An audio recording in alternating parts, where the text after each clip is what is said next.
우리 찬송가 220장으로 하나님께 영광 돌려드리겠습니다. 220장 찬송입니다.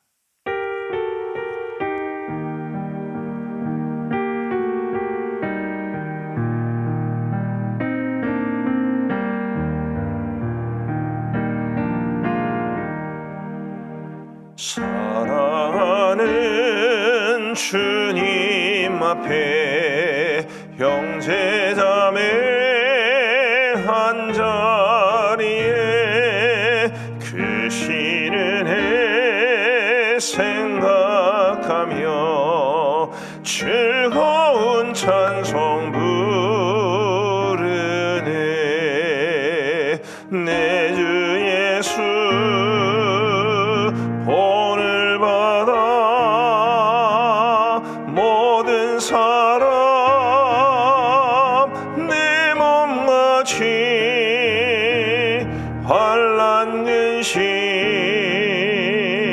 위로하고 진심으로 사랑하세. 사랑하는 주님 앞에 온갖 충성 다 바쳐서 괴로우나 즐거우나 주님만 힘써 섬기네. 우리 주님 거룩한 손 제자들의 발을 씻어 남 섬기는 종의 도를 몸소 행해 보이셨네. 사랑하는 주님 예수 같은 주로 섬기나니 한 피바다 한 몸 이룬 형제여 친구들이여 한 몸같이 친밀하고 마음으로 하나 되어 우리 주님 크신 뜻을 지성으로 준행하세. 아멘. 오늘 하나님께서 우리에게 주실 말씀은 야고보서 2장 1절로 13절까지의 말씀입니다. 야고보서 2장 1절부터 13절까지의 말씀을 우리 교독하시겠습니다.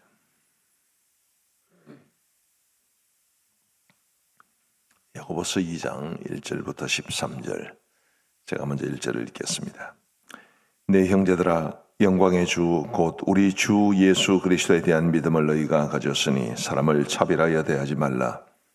만일 너희 회당에 금 가락지를 끼고 아름다운 옷을 입은 사람이 들어오고 또 남루한 옷을 입은 가난한 사람이 들어올 때에 너희가 아름다운 옷을 입은 자를 눈여겨보고 말하되 여기 좋은 자리에 앉으소서 하고 또 가난한 자에게 말하되 너는 거기 서 있든지 내 발등상 아래에 앉으라 하면 너희끼리 서로 차별하며 악한 생각으로 판단하는 자가 되는 것이 아니냐. 내 사랑하는 형제들아 들을지어다. 하나님이 세상에서 가난한 자를 택하사 믿음에 부여하게 하시고 또 자기를 사랑하는 자들에게 약속하신 나라를 상속으로 받게 하지 아니하셨느냐. 너희는 도리어 가난한 자를 없인 여겼도다. 부자는 너희를 억압하며 법정으로 끌고 가지 아니하느냐. 그들은 너희에게 대하여 일컫는 바 그 아름다운 이름을 비방하지 아니하느냐. 너희가 만일 성경에 기록된 대로 내 이웃 사랑하기를 내 몸과 같이 하라 하신 최고의 법을 지키면 잘하는 것이거니와 만일 너희가 사람을 차별하여 대하면 죄를 짓는 것이니 율법이 너희를 범법자로 정죄하리라. 누구든지 온 율법을 지키다가 그 하나를 범하면 모두 범한 자가 되나니 간음하지 말라 하시니가 또한 살인하지 말라 하셨은즉 네가 비록 간음하지 아니하여도 살인하면 율법을 범한 자가 되느니라. 너희는 자유의 율법대로 심판받을 자처럼 말도 하고 행하기도 하라. 같이 읽겠습니다. 긍휼을 행하지 아니하는 자에게는 긍휼 없는 심판이 있으리라. 긍휼은 심판을 이기고 자랑하느니라. 아멘. 오늘 본문 말씀에서 가장 두드러지게 드러나는 내용은 사람을 차별하지 말라라는 말씀인데, 그 차별하지 말라라는 말씀과 더불어서 주신 말씀을 조금 다른 각도로 살펴보면서 하나님께서 우리에게 주시는 교훈을 발견하고자 합니다. 먼저 오늘 말씀에는 가장 큰 계명, 가장 큰 법이 뭐냐라는 것을 우리에게 말해주는데, 우리 8절 말씀을 다 함께 읽어보시겠습니다. 8절 말씀입니다. 자, 시작. 너희가 만일 성경에 기록된 대로 내 이웃 사랑하기를 내 몸과 같이 하라 하신 최고의 법을 지키면 잘하는 것이거니와. 최고의 법이 뭡니까? 이웃을 사랑하라라는 말씀이지요. 이 하나님께서 우리에게 주신 계명들 또 말씀들이 수도 없이 많습니다만은 그 중에 가장 큰 계명, 가장 중요한 계명은 바로 내 이웃을 내 몸과 같이 사랑하라 하신 이 말씀입니다. 마태복음 22장에도 보면 한 율법사가 예수님에게 나와서 선생님 어떤 계명이 가장 큰 계명입니까? 라고 물었을 때 우리 예수님은 마음과 목숨과 뜻을 다하여 주 너의 하나님을 사랑하라 하셨으니 이것이 크고 첫째 되는 계명이요. 이렇게 말씀하신 이후에 둘째도 그와 같으니 내 이웃을 내 자신같이 사랑하라. 그렇게 말씀해 주셨습니다. 이웃을 사랑한다는 것, 그것은 하나님을 사랑한다는 것과 거의 같은 의미라는 뜻이고 두 계명이 합쳐서 가장 중요하고 가장 큰 계명이 됩니다. 근데 이 계명과 더불어서 이 사랑이라는 말은 사실은 굉장히 좀 폭이 굉장히 넓은 개념이지요. 또 모호하기도 합니다. 근데 그 사랑이 구체적으로 어떻게 드러날 수 있는가라는 것을 두 가지 측면에서 말해주는 것이, 첫 번째는 사람을 차별하지 말라는 것입니다. 사람을 차별하는 것은 이웃을 내 몸과 같이 사랑하라 하신 그 말씀과 정면으로 배치되는 말씀이죠. 우리 예수님께서 이 야고보를 통해서 이 사람을 차별하는 것의 내용을 어떤 걸로 말씀하셨느냐 하면, 우리 교회 공동체에 아주 부자가 한 사람 들어오고 가난한 사람이 들어왔을 때에 이제 우리가 사람을 전혀 모른다라는 그런 전제하에서는 성립될 수 없는 말이지만, 사람을 안다라고 했을 때에 굉장히 부자인 줄 아는 사람이 교회로 들어오는 것과 가난하다고 생각되는 사람이 교회에 들어오는 것, 차이가 있습니까? 차이가 있을 수도 있습니다. 차별하는 거죠. 부자가 오면 아이고 교회에 좀 도움이 되겠다. 그래서 더 존귀하게 대하고, 가난한 사람이 오면 무시하고 멸시하고, 혹은 온 것을 별로서 그렇게 달가워하지도 않는 그런 모습이 있을 수도 있을 겁니다. 그런 게 사람을 차별한다는 것인데, 이런 차별이 있어서는 곤란하다. 그것은 이웃을 사랑하라는 것 최고의 계명과 정면으로 배치되는 것이다 라고 말하고 있는 것입니다. 사실은 아주 구체적으로 살펴보면 이 말씀은 굉장히 우리가 적용하기가 좀 어려운 말씀이 될 겁니다.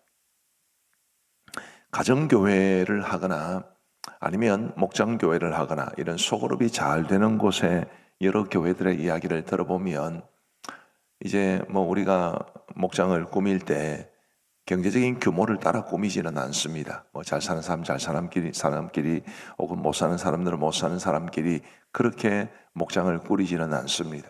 그런데 여러 다양한 사람들을 목장으로 묶어주다 보면 이제 가정마다 돌아다니면서 이제 예배를, 목장 모임을 갖지 않습니까?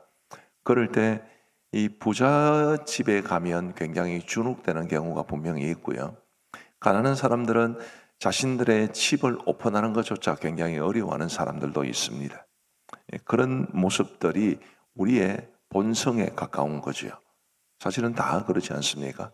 조금 잘 사는 집에 가면 부러워 보이고 나는 그렇게 살지 못하는 것에 대해서 주눅 들고 또 그래서 우리 집은 오픈하기도 썩 힘들고 그런 모습이 현대를 살아가는 우리에게도 분명히 있기 때문에 사람을 차별하지 말라라는 이 말씀이 정말 우리에게는 가볍게 지나갈 말씀이 아닙니다. 나는 사람을 안 차별하는데요. 그렇게 보기가 어려운 말씀이지요. 교회를 섬기는 목사들의 경우에도 이렇게 돈 많은 사람이 온다 혹은 돈 많은 사람이 떠난다, 가난한 사람이 온다, 가난한 사람이 떠난다, 다르게 보일 수도 있습니다. 사람이기 때문에 그렇죠. 그러나 이 말씀에 우리가 충실한다면 그런 지극히 인간적이고 어쩌면 지극히 상식적인 부분까지 뛰어넘어서 부자라고 더 존귀하게 대하지 말고 가난한 사람이라고 더 멸시하지 말고 우리가 다 같은 형제와 자매로 보는 것이 이게 정말 쉬운 일은 아닐지라도 교회라면 그렇게 해야 되지 않겠는가라는 그런 의미입니다. 그 어떤 이유로도 학벌로도 혹은 경제 규모로도 그 어떤 이유로든지 사람을 차별하지 않는 그게 이웃사랑, 우리 하나님께서 야고보를 통해서 주신 것처럼 또 예수님이 직접 말씀하신 것처럼 가장 중요하고 가장 큰 사랑이라는 계명을 실제로 실천할 수 있는 길이라는 것을 기억하시고 내가 좋아하는 사람만 좋아하고 사랑하고 아껴주고 그거는 성경이 말하는 사랑이 아닙니다. 사람을 차별하지 않는 것, 어떤 이유에서건 사람을 차별하지 않는 그게 곧 사랑의 실천임을 기억하시기를 바랍니다. 두 번째로 이 사랑이 구체화되는 것을 긍휼이라는 단어로 표현할 수 있습니다. 우리 13절 말씀도 같이 한번 읽어보시겠습니다. 13절 시작. 긍휼을 행하지 아니하는 자에게는 긍휼 없는 심판이 있으리라. 긍휼은 심판을 이기고 자랑하느니라. 긍휼을 베푼다는 것, 이 긍휼이 뭡니까? 불쌍히 여기는 것을 말합니다. 사람을 긍휼히 여기는 마음, 불쌍히 여기는 마음이 사랑이라는 이 말이 구체화되는 표현입니다. 우리 사회에는 세대 차이도 많이 나고요. 또 남녀 간의 차이도 있습니다. 함께 살아가면서 혹은 함께 교회를 하면서 마음에 안 드는 부분이 많은 그런 경우도 꽤 있습니다. 그런데 그런 여러 가지 상황들에 대해서 우리가 가장 쉽게 드러나는 우리의 반응은 무시하고 욕하고 비난하고 그렇게 하는 거지. 그러나 오늘 이 말씀은 우리에게 긍휼이 얼마나 중요한가라는 것을 깨우쳐 줍니다. 사람을 불쌍히 여기는 마음, 비난하고 정죄하기보다는 불쌍히 여기는 마음으로 그 사람을 용납해 주는 것이 곧 참된 사랑이요 사랑의 실천이라는 것을 말해 줍니다. 한번 여러분 머릿속에 잠시 한번 생각해 보시죠. 내가 제일 못마땅하게 생각하는 사람은 누굴까? 우리 집 사람은 내가 아니기를 기도합니다. 제일 못마땅한 사람 머릿속에 한번 떠올려 보시면 그 사람을 긍휼히 여기는 마음이 내게 있는지 한번 생각해 보시면 좋겠습니다. 긍휼히 여기는 마음. 선배 목사님 한 분을 만났는데 선배 목사님 그런 이야기를 하더라고요. 부교육자가 너무 마음에 안 든답니다. 너무. 나는 그분의 이야기를 들으면서 우리 교회 부교육자들 진짜 잘한다 싶은 생각이 드는데 교회 사무실에 이렇게 쓰레기통이 있었대요. 쓰레기가 가득 차 있는데 거기에 있는 전도사님이 방학 때 쓰레기통을 비울 생각도 하지 않고 사무원도 없고 관리집사님도 없는 교회입니다. 그래서 전도사님한테 쓰레기통 좀 비우라 했더니 목사님은 왜 안 하세요? 참 요즘 힘이 들죠. 그런 식으로 반응을 하니까 새벽기도를 시켜도 새벽기도도 하지 않고 뭘 시켜도 뭘 하지 않고 너무 못마땅한데 그렇다고 해서 좀 요즘 작은 교회들은 진짜로 목욕자 구하기가 힘들거든요. 그래서 꾸중하거나 좀 심하게 대하면 나갈까 싶어가지고 나가면 사람을 구하기가 어려우니까 그래서 목사님이 살기 위해서라도 마음을 바꿔먹기로 했답니다. 어떻게 바꿔먹냐 하면 아유 그래 참 욕 본다. 이제 겨우 교육자로서의 삶을 시작했는데 앞으로 평생 살아가면서 목회자로 살아가는 게 얼마나 어렵겠냐. 그런 마음을 품기로 작정을 했는데 그렇게 마음을 그러니까 긍휼의 마음인 거죠. 긍휼의 마음을 품으니까 그래도 마음속에 불같이 일어나는 성이 좀 사라지더라. 이러면서 아껴줄 수 있고 말도 좀 더 따뜻하게 해줄 수 있더라. 아직은 갈 길이 멀지만 뭐 그런 이야기를 해준 적이 있습니다. 우리 사랑하는 성도 여러분, 긍휼이라고 하는 것은 정말로 중요합니다.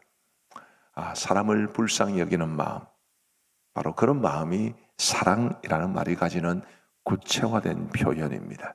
아까도 말씀드렸지만 내 좋아하는 사람, 내가 사랑하는 사람, 또 내가 아껴줄 만한 사람, 그런 사람들만을 사랑하는 것은 성경이 말하는 사랑과 관계가 없습니다.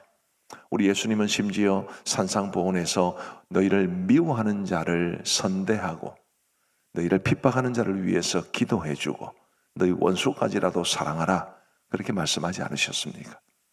부디 우리 성도님들 사랑이라는 것은 낭만적인 것도 아니고 관념적인 것도 아니고 실천적이어야 하는데 첫 번째는 사람을 차별하지 않는 것, 두 번째는 긍휼을 베푸는 것, 그것임을 꼭 기억하시면 좋겠고 성경에는 나오지 않지만 우리 현대를 살아가는 우리에게 또 사랑이 구체화될 수 있는 한 가지 표현을 더 말씀을 드리면 관심일 겁니다. 요즘은 너무 무관심하죠. 정말 내 삶은 너무너무 중요한데 다른 사람에 대해서는 너무 무관심합니다. 예화집에 보니까 이런 이야기가 나오더라고요. 목사님이 한 번은 뭐 크지도 않은 교회인데 예배를 드리는 중에 한 사람이 모자를 쓰고 예배를 드리는데 모자도 평범한 모자도 아니고 굉장히 높은 그런 모자를 쓰고 예배를 드렸답니다. 목사님 계속 성가시더래요. 예배를 마치고 그분을 만나서 그 모자를 쓰고 예배를 드리는 이유가 뭡니까? 그렇게 물어봤더니 그분이 하시는 말씀이 목사님 내가 우리 교회 출석한 지 몇 달 정도 됐는데요. 제가 몇 달인지는 잊어버렸습니다. 몇 달 정도 됐는데 아무도 나에게 인사도 안 하고 아는 체도 안 하고 혹시 이런 좀 독특한 모자라도 쓰면 좀 나를 좀 알아봐주고 인사라도 하지 않겠나 그런 생각이 들어서 이렇게 한번 해봤습니다. 목사님 마음에 굉장히 부끄러움이 많이 들었다 뭐 그런 이야기였습니다. 사람에 대한 무관심 우리 교회는 굉장히 규모가 크니까 우리 서로가 다 사람을 알아야 된다 그런 생각을 하지 않습니다. 저도 저희 집 사람도 굉장히 노력을 많이 하지만 그래도 얼굴도 헷갈리고 이름도 헷갈리는 분들이 있거든요. 이 큰 교회에서 성도들이 다 서로를 알 필요는 없고 알 수도 없습니다. 그러나 적어도 우리 함께 목장에 속해 있는 분들, 기관에 속해 있는 분들 그런 분들에 대한 깊은 관심은 가져야 되지 않겠는가. 또 설령 내가 모르는 사람이라도 우리 교회에서 만나는 사람이라면 인사라도 한마디 해야 되지 않는가. 그것을 꼭 말씀드리고 싶은 겁니다. 부산의 고신대학교를 가끔 가면 솔직히 말하면 부산의 고신대학교가 전국적으로 굉장히 순위가 높고 그런 대학은 아닙니다. 그런데 고신대학교를 가면 아주 기분 좋은 게 있는데 학생들이 인사를 되게 잘해요. 아마 학교에서 누가 시켰는지는 잘 모르겠습니다만은 제가 이제 혼자 가거나 우리 장로님들과 같이 가거나 그렇게 고신대학교를 가게 되면 생전 모르는 사이인데 학생들이 안녕하세요라고 인사를 합니다. 굉장히 기분 좋은 거죠. 여러분도 기분 좋으시겠죠, 그죠? 우리가 우리 교회 안에는 언제든지 새가족이 있을 수 있고 언제든지 방문객이 있을 수 있고 한데 그런 낯선 분이 있을 때 보통 어떻게 하십니까? 요즘 젊은 아이들 하는 말로 쌩까지 않습니까? 그런 모습 속에서 이 무관심이라고 하는 것이 이 교회의 특징들이 되어가고 있는 그런 모습입니다. 인사라도 잘하자. 내 가까운 나의 목장 식구들이나 나와 함께 기관에 속해 있는 분들, 같은 부서를 섬기는 분들은 더 관심을 베풀자. 이런 것들도 사랑의 구체화된 표현일 수 있겠습니다. 부디 우리 모두는 이웃 사랑이 가장 큰 계명인 줄 알고 우리 하나님께서 우리에게 명하신 바 이 사랑이라는 계명을, 가장 큰 계명을 실천하며 살아갈 수 있게 되기를 간절히 바랍니다. 시간이 좀 갔습니다만은 그래도 조금 중요하기 때문에 두 가지만 더 말씀을 드립니다. 먼저 10절과 11절을 보시면 우리 같이 한번 읽겠습니다. 10절 11절 시작. 누구든지 온 율법을 지키다가 그 하나를 범하면 모두 범한 자가 되나니 간음하지 말라 하시니가 또한 살인하지 말라 하셨은즉 네가 비록 간음하지 아니하여도 살인하면 율법을 범한 자가 되느니라. 율법은 전체가 하나가 통이다, 그런 뜻이죠. 어떠한 계명을 어기면 그 계명만 어긴 것이 아니라 율법 전체를 어긴 셈이 된다, 그런 말씀인데, 하물며 일반 계명도 그러한데 가장 큰 계명인 사랑을 범하면 어떻게 되겠는가 라는 것을 말씀해 주시는 겁니다. 그만큼 이 사랑이라는 계명은 매우 중요합니다. 한 가지만 더 12절 말씀 같이 한번 보시겠습니다. 12절 시작. 너희는 너희의 율법대로 심판받을 자처럼 말도 하고 행하기도 하라. 언젠가는 우리가 심판을 받게 됩니다. 근데 여기 자유의 율법이라는 말이 나왔거든요. 자유의 율법 무슨 뜻이겠습니까? 어제 수요기도회 때 우리 박정은 목사님 진리를 알지니 진리가 너희를 자유롭게 하리라 그 말씀을 주셨습니다마는 이 자유의 율법이라는 말이 구체적으로 딱 이거다 이렇게 말하기가 쉽지가 않은데 저희가 보기에는 두 가지 측면이 있습니다. 우리를 자유롭게 하는 율법이라고도 볼 수 있겠죠. 두 번째는 율법을 지키는 것은 구약시대와 신약시대가 조금은 다릅니다. 율법대로 행하느냐 그렇지 않느냐 그것은 우리 모두에게 자유로 주어진 것이죠. 그러나 아무리 그래도 심판은 있습니다.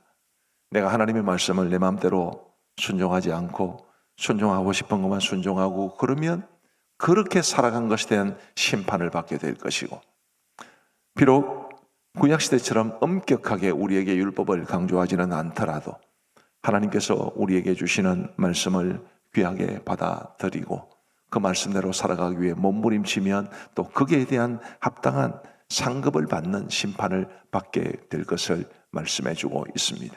이런 뜻으로 해석할 수 있습니다. 여러분 마음대로 사십시오. 그러나 그에 대한 대가는 반드시 심판대에 받게 될 겁니다. 그래서 이 이웃사랑이 얼마나 중요한가. 이웃사랑은 힘들기도 하고 어렵기도 하고 사랑이 배신을 당할 수도 있지만 그럼에도 불구하고 정말 중요한 것임을 이 말씀을 통해서도 알 수 있습니다. 사랑 참 많이 듣기도 하고 하는 말이기도 합니다만은 정말 알맹이가 있는 사랑이 되면 좋겠습니다. 차별하지 말아라. 긍휼을 베풀어라. 관심을 보여주라. 이런 내용들을 우리 모두 실천하며 살아갈 수 있는 우리 모두가 되기를 간절히 바랍니다. 기도하시겠습니다. 하나님 아버지 감사합니다. 오늘도 우리에게 은혜를 베풀어 주셔서 이 새벽 기도 우리 하나님 앞에 드리며 하루를 시작하게 하신 것을 감사합니다. 오늘 주신 말씀 마음에 깊이 새기며 사랑이라고 하는 것이 이웃을 정말 내 몸처럼 사랑하는 이것이 얼마나 중요한 계명인 줄 알고 구체적으로 실천하며 살아갈 수 있도록 은혜를 베풀어 주옵소서. 오늘도 우리에게 새로운 한날을 주시니 감사합니다. 우리 성도들의 오늘 하루의 삶을 주께서 지켜주시고 주관하시며 우리 성도들의 삶 속에 있는 여러 가지 힘겹고 무거운 상황들 속에서 우리 성도들을 도와 주옵시고 우리 모든 성도들이 오늘도 우리 주님 은혜 가운데 기쁨을 누리며 행복하게 살아갈 수 있도록 인도하여 주옵소서. 아버지 하나님, 우리 교회를 주께서 사랑하시고 하나님이 기뻐하시는 아름다운 교회로 세워주심을 감사합니다. 하나님이여 더욱 하나님이 기뻐하시는 교회가 되게 하시고 이를 위하여 우리 당회가 정말 겸손하게 하나님의 뜻을 구하고 하나님이 기뻐하시는 당회가 되게 하시고 교회에 중요한 사명들과 일들이 많이 있는데 그 모든 일들을 우리 모든 성도들이 당회를 바라보며 존중하며 따라올 수 있을 만큼 우리 당회가 신뢰받는 당회가 될 수 있도록 인도하여 주옵소서. 하나님 아버지, 후임 목사님을 청빙하는 것, 분립개척을 추진하는 것, 이 모든 일들, 또 하반기 사역을 준비하고 하는 이런 모든 일들 속에 우리 당회가 정말 중심을 잡고 교회가 당회를 중심으로 하나가 되게 하여 주시오며, 우리 사랑하는 모든 교육자들도 열심으로 하나님께서 맡기신 귀한 사명 잘 감당할 수 있도록 인도하여 주옵소서. 우리 모든 파송 선교사님들과 협력 선교사님들을 지켜주시고 협력교회와 기관들 위에 은혜를 베풀어 주옵소서. 하나님 아버지, 이제 우리가 개인적으로 기도하는 시간을 갖고자 합니다. 우리의 기도에 귀 기울여 응답해 주시기를 간절히 원하옵고 우리 구주 예수 그리스도의 이름으로 기도하옵나이다. 아멘. 우리 개인적으로 기도하시겠습니다.